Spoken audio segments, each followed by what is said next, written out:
વધશે, આ હંમેશા યાદ રાખો. નંબર 1, દાન હંમેશા ચિત્તાથી કરવું જોઈએ, તે શુભ અને ફળદાયી હોય છે. નંબર 2, દીવા સાથે દીવો ન પ્રગટાવવો જોઈએ, રોગો અને સમસ્યાઓ આવે છે. નંબર 3, રાતે સૂતા પહેલા ઘરના મંદિરના દરવાજા પર પડદો ચોક્કસ લગાવો. નંબર 4, સાંજે ઘરના મુખ્ય દ્વાર પાસે સરસવના તેલનો દીવો પ્રગટાવવો, સુખ સમૃદ્ધિ આવે છે.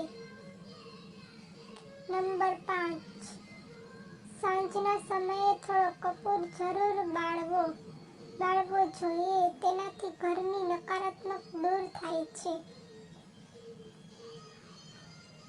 નંબર 6, દરરોજ સવારે મુખ્ય દ્વારની બંને બાજુએ થોડું પાણી રેડવું જોઈએ, તેનાથી ઘરમાં સારી ઉર્જાનો સંચાર થાય છે.